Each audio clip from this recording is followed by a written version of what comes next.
espèce, j'appellerais une conspiration du politiquement correct actuellement en Occident, qui fait qu'on camoufle la vérité, les médias en font autant, ils vous présentent ce qu'ils veulent présenter, les infiltrations sont filtrées.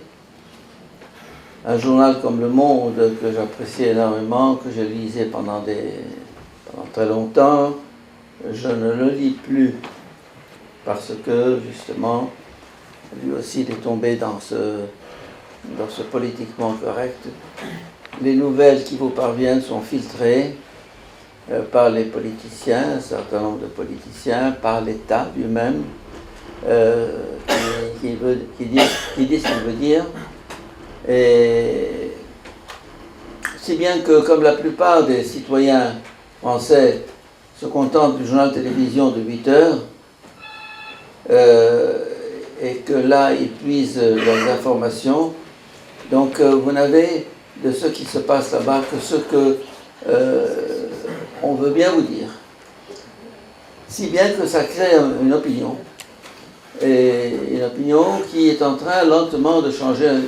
D'après mes renseignements en France, je n'ai pas un service secret de renseignement, mais j'ai beaucoup d'amis qui m'informent, et moi-même je suis en contact régulier tous les jours à travers Internet. Je suis l'actualité au Proche-Orient, en France, partout dans le monde, beaucoup mieux que dans les journaux. Donc, je reviens à cette expansion de l'islam en quelques années, je ne sais pas, peut-être une dizaine d'années, l'islam s'est répandu de l'Indus à l'Atlantique. Comment se fait-il qu'une poignée de cavaliers arabes ait pu déstabiliser tout ce monde qui vraiment était installé, solide? Pensons simplement aux deux grands empires de l'époque, l'empire byzantin, l'empire sassanide, l'empire perse sassanide, en quelques années. Comment? J'ai une interprétation qui vaut ce qu'elle vaut. Vous connaissez l'écriture arabe?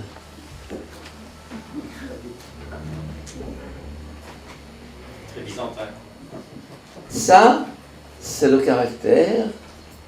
Hein? L'écriture exprime, je dirais, une manière d'être. C'est pas droit. C'est comme ça.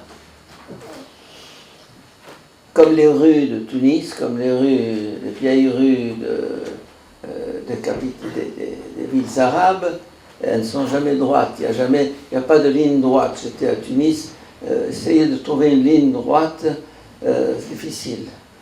Bon. Et donc, comment combattre les cavaliers arabes? En face d'une armée régulière,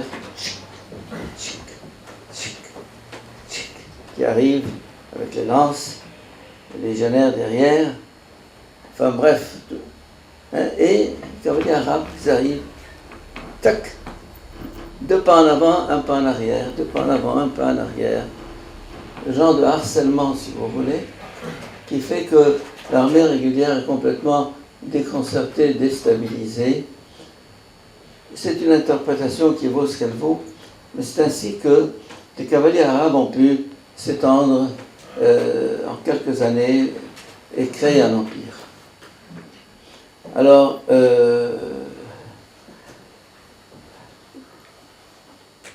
l'Afrique du Nord, qui était tout entière chrétienne, actuellement est à 0 chrétienne. 0. Ça veut dire que ce qui s'est passé en Afrique du Nord devrait peut-être nous faire réfléchir. Tout à l'heure, j'étais dans la voiture avec des Français qui ont causé. Alors, par exemple, pour vous, la France, c'est la France. C'est ce qu'elle est. avec Saint-Germain-des-Prés, avec sa culture, avec ses musées, avec ses monuments, avec son histoire. Si je vous disais que dans 10 ans, tout ça n'existera plus, vous me direz, non, tu exagères. Comment? Parce que ce que je vois venir, c'est ça. C'est que ce qui s'est passé en Afrique du Nord, ce qui s'est passé dans l'ensemble du Moyen-Orient, est en train de se passer en Europe actuellement, sous nos yeux, sous vos yeux, avec l'aval d'un certain nombre de politiciens qui le veulent. Avec aussi Big Brother, que je nommerai pas, qui est évidemment complice de ça.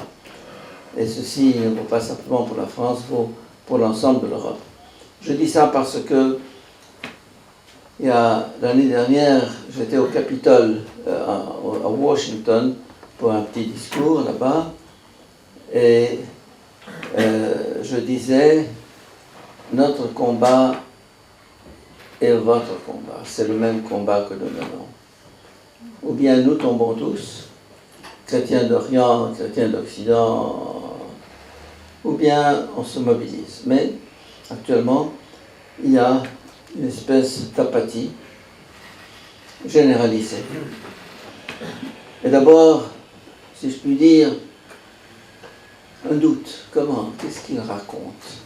C'est pas possible. Enfin, il décroche, il déraille, il fabule. Oui. Alors oui, il y a un texte dans la Bible qui dit, je ne me rappelle plus quelle est la référence, lorsqu'on dira paix, sécurité, tout va bien, c'est alors qu'au fond fondra sur vous la catastrophe. Moi je vois l'Europe comme ça en ce moment, qui est en train qui ne comprend pas du tout les enjeux, du tout. Vous ne pouvez pas imaginer Saint-Germain-des-Prés autrement que ce qu'il est actuellement, n'est-ce pas? Avec des cafés, avec des femmes qui vont et qui viennent. Ça peut très vite changer. Et au rythme où ça va. Alors, je reviens donc aux chrétiens d'Orient, qui est mon thème quand même, n'est-ce pas? Parce que prenez un pays comme l'Irak, où les chrétiens étaient, je crois, 2 millions, ils sont plus que 500 000, et ça va en 10 millions de jour en jour. La Syrie, où les chrétiens étaient plusieurs millions, et maintenant, leur nombre s'est effondré. Encore, on me dit aujourd'hui qu'un papa disait à son fils, écoute, quitte le plus vite possible la Syrie, réfugie-toi n'importe où. Je crois qu'il a dit, va en Chine. Je commente un peu sur la Chine, pourquoi? Parce que je pense que les seuls pays qui soient un peu conscients de la situation, c'est la Chine, la Russie, l'Inde et le Japon. Et qu'un jour, votre civilisation européenne va émigrer vers là-bas lorsque vous serez pays musulmans, l'Europe. Donc, on trouve que j'exagère, mais je répète, votre combat est le nôtre, notre combat est le vôtre. Je suis très reconnaissant à Solidarité, Solidarité, de nous aider. Vraiment, je trouve que la France a énormément fait pour l'Orient et qu'elle continue. Mais actuellement, l'enjeu est beaucoup plus stratégique, politique, que simplement d'aide humanitaire ou d'aide caritative. Les enjeux sont énormes et on est un peu dépassé. Alors dans ce contexte-là, je brosserai rapidement l'histoire de l'islam depuis son début. Vous savez qu'il y a eu deux périodes dans la vie de Mohammed, la période mécoise, 13 ans, et la période médinoise, donc 610 à 623, puis de 623 à 32, encore 10 ans. Donc la période mécoise est une période relativement tolérante, ouverte, mystique, pas de contraintes en religion. Et puis quand il a été refusé par ses concitoyens mécois, Mohammed a quitté la ville de la Mecque pour fonder une capitale qui s'appelle Médine. Elle s'appelait Yathrib, devenue Médine, c'est-à-dire la ville. À partir de là, le chef religieux est devenu un chef guerrier, un chef d'État, un chef belliqueux. Et les versets de la deuxième période médinoise, qui représentent à peu près les 3/4 du Coran, sont dans cette ligne, c'est-à-dire appelant au meurtre, à la violence, alors que les premiers étaient au contraire, nos meilleurs amis sont les chrétiens et les juifs, pas de contraintes en religion. Bref, tout à coup il y a eu une espèce de retournement, et dans le Coran nous avons la double série de versets. Donc les versets mécois et médinois cohabitent dans le Coran, côte à côte. Alors, les musulmans se sont très vite rendus compte des contradictions qui existaient, merci beaucoup, se sont très vite rendus compte des contradictions qui existaient dans le Coran, et se sont dit, mais alors c'est quoi? C'est quoi? Alors vers le Xe siècle, il y a eu la théorie de l'abrogeant et de l'abrogé. Les versets médinois abrogent les mécois. C'est-à-dire les versets les plus violents, les plus guerriers, les plus intolérants, abrogent les premiers pour donner donc une ligne une direction aux musulmans qui étaient un peu perdus entre les deux courants. Alors, toute l'histoire de l'islam est marquée justement par cette alternance, pas cette alternance, cette tension entre un courant ouvert, tolérant, et l'autre courant radical. Donc les périodes se succèdent avec ce va-et-vient,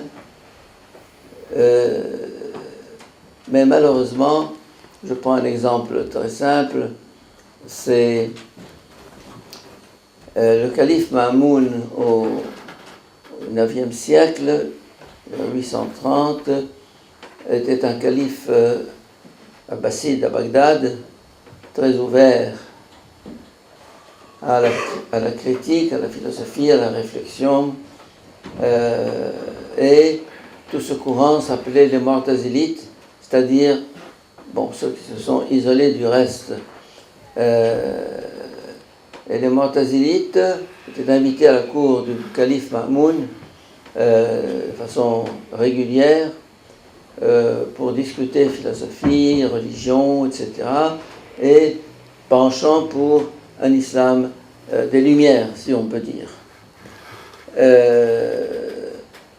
Opposition violente d'un certain Ibn Hanbal, le fondateur de l'école Hanbalite, qui est la plus radicale des écoles de l'islam, qui a été opposé à cette réforme, à cette réflexion critique, et le peuple était avec lui. Disons, il avait l'aval de l'ensemble du peuple. Si bien que le calife Mamoun a jeté en prison Ibn Hanbal pour laisser l'espace ouvert aux Mu'tazilites et leur permettre de s'exprimer pour une réforme de l'islam à l'époque. Dès qu'il est mort, le calife Mamoun, dès qu'il est mort, son deuxième successeur Al-Mutawakkil a sorti de prison Ibn Hanbal à la grande joie du peuple et a jeté en prison les Mu'tazilites. Et ça a été un des premiers tournants. Donc il y a eu l'abrogé à l'abrogé dont j'ai parlé.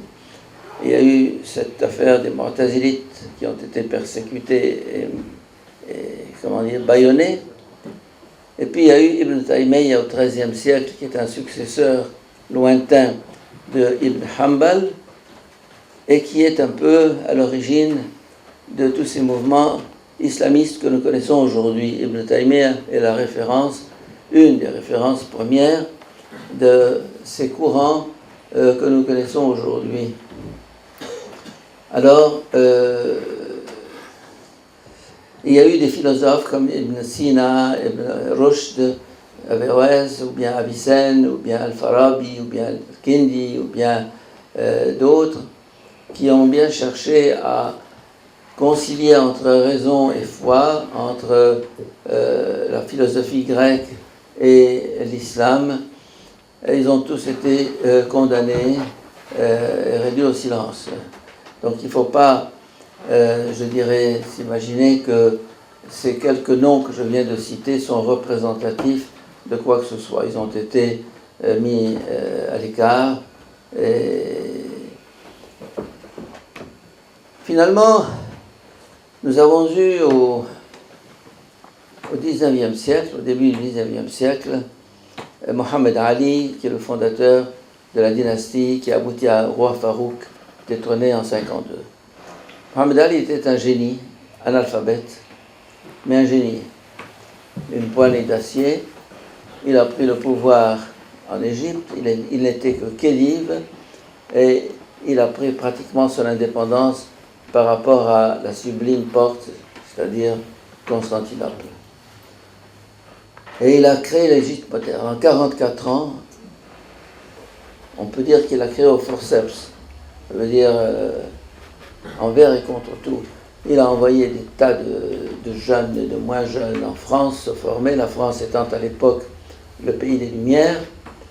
Il a fait venir des quantités de savants qui étaient déjà venus avec Napoléon, mais il a multiplié les contacts avec la France pour créer une administration, une jurisprudence, une armée, des transports, commerce, économie.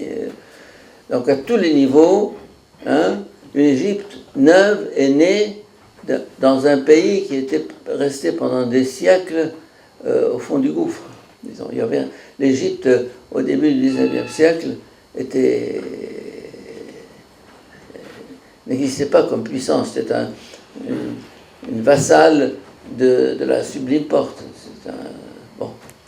Et tout à coup, une Égypte nouvelle naît, l'Égypte moderne. 1805. Et son deuxième successeur, le petit-fils, le khedive Ismaïl, a lui repris un peu le flambeau. Il a créé Alexandrie, le Caire, à la manière un peu européenne. Et il a creusé le canal de Suez grâce à Ferdinand de Lesseps. Mais il a fait tellement de il a fait tellement de dépenses qu'il s'est endetté vis-à-vis de l'Angleterre, qui est tout à coup alors a pris le pouvoir, pas le pouvoir, mais ce qu'on appelait le protectorat britannique pour se faire rembourser sa dette. Un protectorat qui a duré au moins 50 ans. Et les Britanniques étaient omniprésents dans l'administration et partout, même dans la police. Je me rappelle quand j'étais gosse, il y avait ce qu'on appelait les constables, je ne sais pas si ça existe encore en français, les constables, oui, britanniques avec, nous avions une grande admiration parce qu'ils avaient beaucoup de prestance et ils traversaient les rues d'Alexandrie pour mettre de l'ordre. Le club là. Hein? Il y avait aussi les clubs là, le club anglais là. Le club anglais, il y avait, disons, les Anglais. Et le Victoria College d'Alexandrie, qui est du nom de la reine Victoria. Bref, les Anglais un peu étaient partout et puis maintenaient d'une certaine manière les Égyptiens en état d'infériorité, il faut bien le dire. Si bien que pendant la Première Guerre mondiale et même la Deuxième, les Égyptiens étaient anti-anglais et pro-nazis, pro-allemands. Donc, par réaction contre l'impérialisme britannique. Bien. Puis, dans la foulée de Mohamed Ali et de Khedive, il y a eu cet afflux de Syro-Libanais qui ont quitté leur pays à cause des persécutions et qui se sont installés en Égypte et qui ont apporté un sang neuf, une culture. Et on a appelé ça la Renaissance, Nahda. La Renaissance à tous les niveaux. La presse, le cinéma, le théâtre, la littérature, l'économie. Bon, les Syro-Libanais, ce sont des gens comme moi ou comme vous qui sont nulle part chez eux et partout chez eux. C'est-à-dire que on a une capacité d'adaptation extraordinaire. Le jour où ils ne seront plus chez eux en France, eh bien, ils iront en Argentine ou au Brésil ou bien en Inde ou n'importe où, ça ne les gêne pas, n'est-ce pas? Ils sont très très flexibles, disons. Alors, ils se sont installés en Égypte et ils ont fait cette renaissance extraordinaire qui a été reprise en main par des auteurs musulmans égyptiens comme Taha Hussein, comme Tawfiq al-Hakim, ou bien des chrétiens comme Salama Moussa et d'autres qui ont repris le flambeau et qui... Bon, il y a eu, disons, depuis Mohamed Ali jusqu'à 52 pratiquement, une Égypte occidentalisée, si on peut dire. Et les chrétiens n'avaient aucun problème. Il n'y avait aucun... Le problème ne se posait même pas. Chrétiens, musulmans. Moi, dans ma classe, par exemple, je me rappelle, nous étions une quinzaine de nationalités. Des musulmans, des coptes, des juifs, des arméniens, des maltais, des grecs, des italiens, des français, des allemands, des autrichiens, des tchèques. Tout ça dans la même classe. Quand je reprends les listes d'élèves de l'époque, je me dis, c'est pas possible, quel cocktail. Mais ça marchait très très bien. C'était vraiment une époque où les chrétiens n'avaient aucun problème. Mais face à ce mouvement de modernisation, il y a eu alors l'autre mouvement nationaliste et musulman contre cette occidentalisation de l'Europe, de l'Égypte.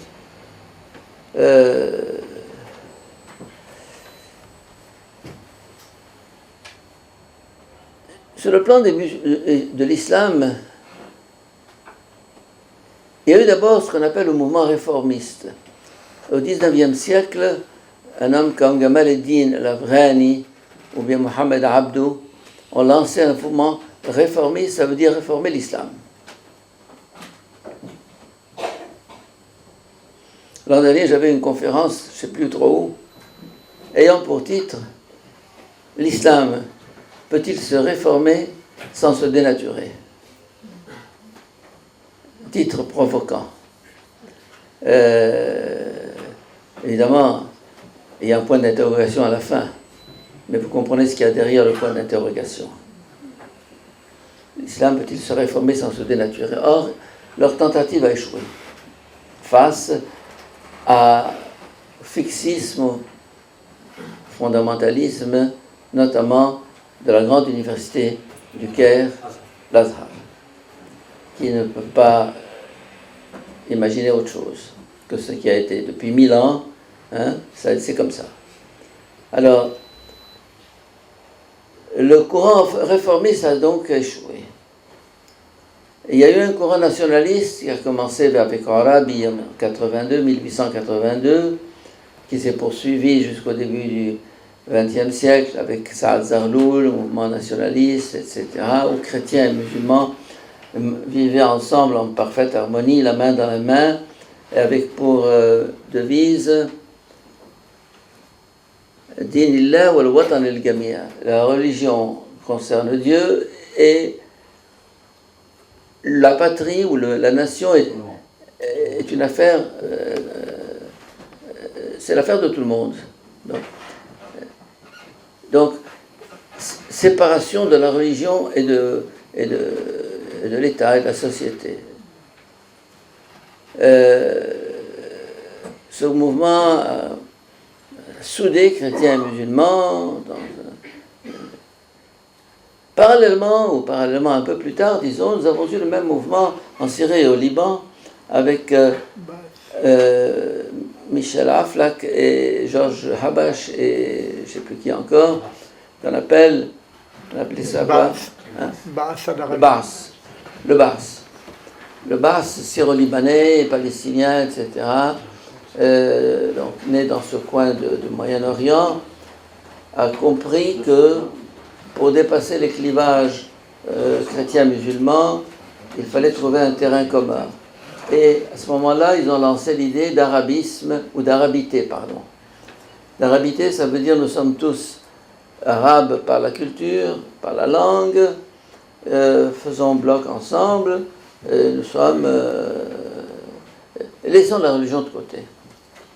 Donc un mouvement carrément laïque. Il faut bien dire que les deux créateurs de ce mouvement sont des chrétiens. Michel Aflaq et Georges Habash sont des chrétiens. Mais c'est une tentative pour éviter les tensions séculaires entre chrétiens et musulmans. Ce mouvement a avorté aussi, comme le réformisme musulman a avorté. Alors est née la confrérie des frères musulmans, en 1928, qui est le problème d'aujourd'hui. Pas de l'Égypte, pas du Proche-Orient, mais du monde entier. Hassan al-Banna était un instituteur d'une école d'Ismaïlia, un lieu très simple, très pauvre. J'ai rencontré son frère Gamal el-Banna, qui est mort il y a 2 ans, je pense. J'ai été le voir chez lui à la maison. Il a une bibliothèque qui couvre les murs de toute la maison, une maison très modeste, très simple. Et lui est contre son frère, absolument. Donc lui est un type très ouvert, qui a combattu les idées radicales de son frère Hassan. Et je vous rappelle simplement que le petit-fils de Hassan al-Banna, c'est votre ami Tariq Ramadan, hein, qui flirte avec la France et vos politiciens, et l'Église catholique, etc. Donc, c'est un type séduisant, très beau parleur, bon. Et alors... ceci résume un petit peu la double approche, l'approche violente, agressive, et l'approche soft, hein, et à laquelle se laisse prendre l'Occident jusqu'à présent. On ne comprend pas que derrière ce discours très sympathique, très ouvert, il y a toute une stratégie qui se cache. Et on appelle ça en langage arabe la taqiyya. La taqiyya, c'est le droit à la dissimulation pour les intérêts de l'islam. Donc le droit de tromper l'adversaire, de lui raconter des histoires, de dissimuler pour l'avoir finalement dans vos filets. Je dis ça parce que l'Occident s'est laissé piéger, et jusqu'à présent se laisse piéger, par ces beaux discours. J'en viens au dialogue islamo-chrétien qui a été instauré par Vatican II en 1965 avec le fameux décret Nostra Aetate ouvrant les bras au dialogue interreligieux, notamment islamo-chrétien. Et à mon avis, c'est une très bonne démarche, très belle, mais dans le dialogue islamo-chrétien, il y avait un piège que l'Église n'a pas encore réalisé jusqu'à présent, parce que là encore, on est tombé dans la taqiyya. On avait des réunions autour d'une tasse de thé, de petits fours et de tapes sur l'épaule. On a toujours été amis depuis 14 siècles. Nous n'avons fait que nous aimer et que tout est pour le mieux dans le meilleur des mondes. On est copains, bien sûr. Et avec ça, on camoufle les vraies questions. Un dialogue qui n'est pas fondé sur la vérité est un dialogue voué à l'échec. Et la preuve en est faite. C'est-à-dire que depuis 50 ans, le dialogue islamo-chrétien piétine. Donnez-moi un seul résultat. Rien. On est à la case départ. Si on réfléchissait à ça, on pourrait peut-être tirer les conclusions. Mais jusqu'à présent, on se refuse de réfléchir à ça. Une espèce de... On s'accroche toujours à ce dialogue qui, idéalement, devrait réussir. Alors moi, ce que je préconise, c'est un dialogue islamo-musulman. Ah oui, c'est le seul qui puisse réussir en ce moment, dialogue islamo-musulman, parce que une nuée de musulmans sont contre cet islam-là.